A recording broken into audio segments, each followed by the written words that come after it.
revolution to occur as DSS fails to release Sowore. Someday, the worker must seize political power to build up the new organization of labor. He must overthrow the old policies which sustain the old institutions. If he is not to lose heaven on earth like the old Christians who neglected and despised politics. Karl Marx. This article is from Adejumo Kaba.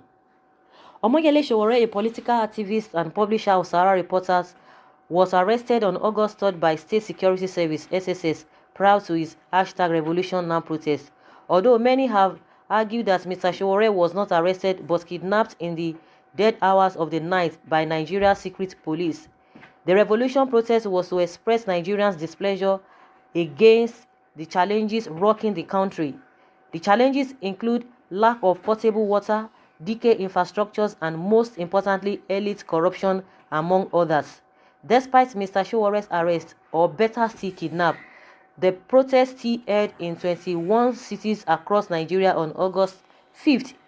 The Nigerian government argument is that Mr. Sowore was planning to forcefully hijack power from the incumbents.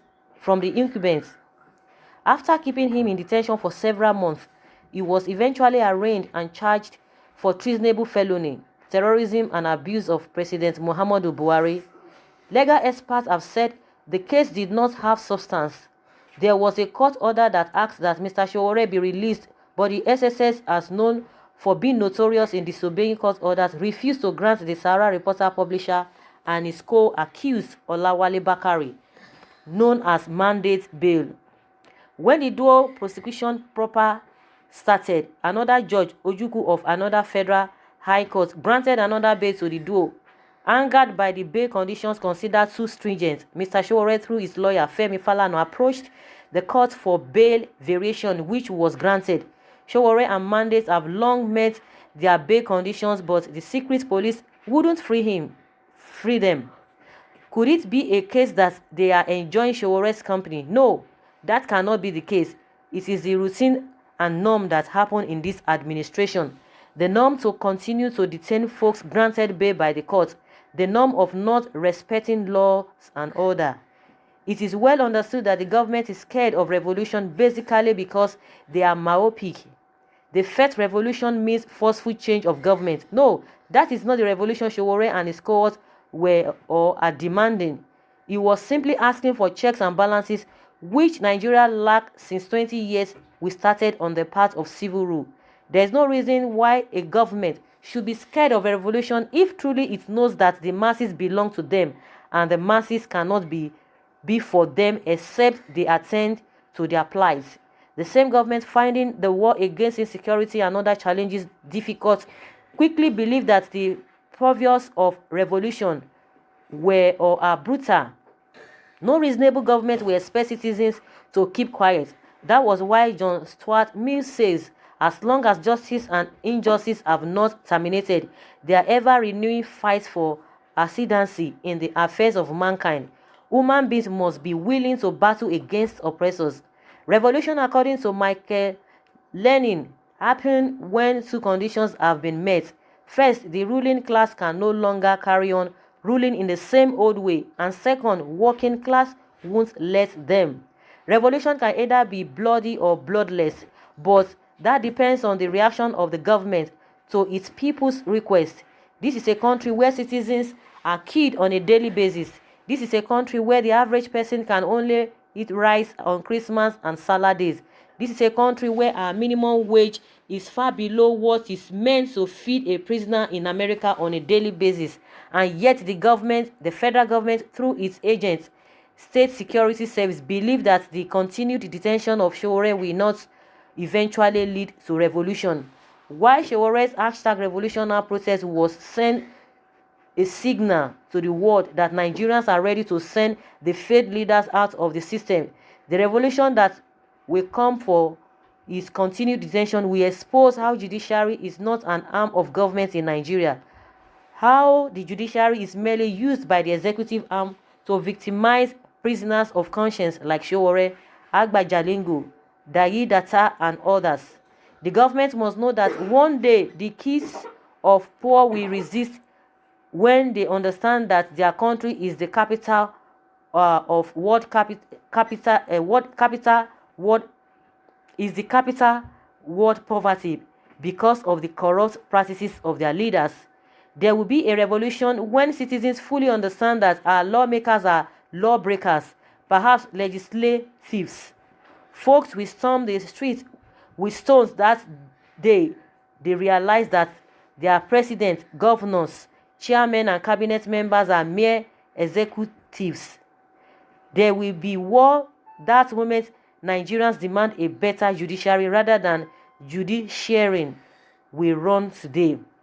The kids of refused to put in school, the kids whose parents die because federal government budgeted 2,000 naira for the health of their parents when billions are budgeted for president travels, will one day grow to locate the kids of the rich. They will terrorize and kill them. Federal government is scared of revolution, but the continued detention will eventually lead to revolution.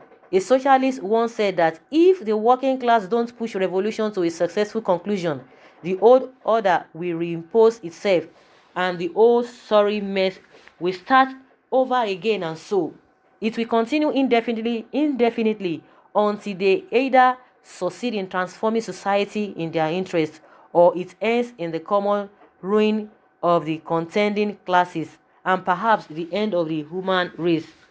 Free Sowore and other prisoners of conscience now. So guys, they are thinking everything is going to go their way, but they will be surprised.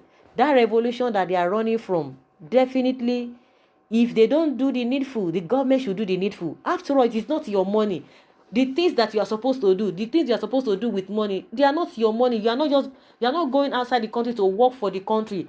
Oh, so you now say, okay, as parents, you are working so hard so that you'll be able to take care of your children. It is even the masses that are making this money. It is the masses that are making this money. So why is it so difficult? Okay, they just want to be packing the money for themselves, just for the pleasure of themselves, their cronies, and their families.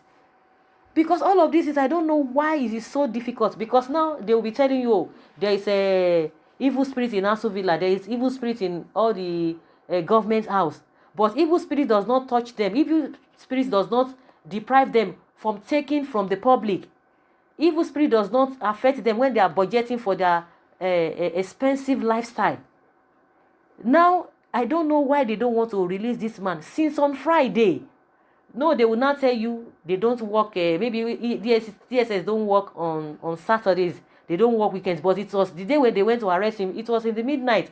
So they should not be telling us, or they cannot come and tell us, okay, because it is public holiday, it was on Sunday, or this and this and that. But the day they went to arrest him, it was, midnight, Saturday, Sunday, whether it was on Saturday, but they just went there without even considering the hour of the day. So we don't know why they are saying all of this. They've come with all manner of narratives. Oh, people didn't come for him, this and this and that. That is to tell you that they know what they are doing, and the more they do all of these things, the more they embarrass themselves. They are really embarrassing them. It's so really embarrassing that you will be saying because people didn't come for this guy, and that's why things are going the way, that's why you couldn't release him. It's very, very, very uncalled for, honestly. So that revolution that they are running from, if they don't do the needful, it will just come, easily. It will just come easily, unknown to them, because they think they are powerful. They have been able to hijack all the parastatals, all the agency, because all the agencies are working for them. Judiciary, what are you going to talk about the judiciary? What are you going to talk about the DSS, the EFCC, the police, the army? They are in control of all of those things, but they forget that if you think that you want to punish, I don't know whether they are just they are thinking of punishing the oppositions, as because the how will I put it, the kind of politics the ruling party, the kind of politics they are playing is just politics of bitterness and politics of revenge. You are trying to revenge to your opponents or your perceived enemies, but invariably the masses are the ones affected. They are the ones affected in the true sense. So they better do the needful, and so that peace will reign. Because they themselves, the way they are going about all of this, they are not relaxed. They don't have that peace.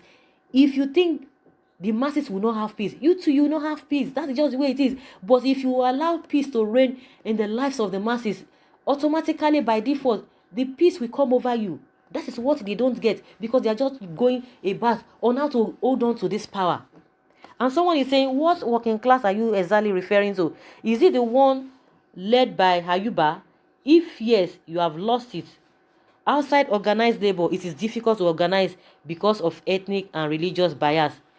Someone says, if revolution will start, we better start it now or never. Someone says, free our clean Presido Sowore now. So guys, let's hear from you what you think about all of these things. Leave your comments below in the comment section. Thank you very much for always being there. Bye.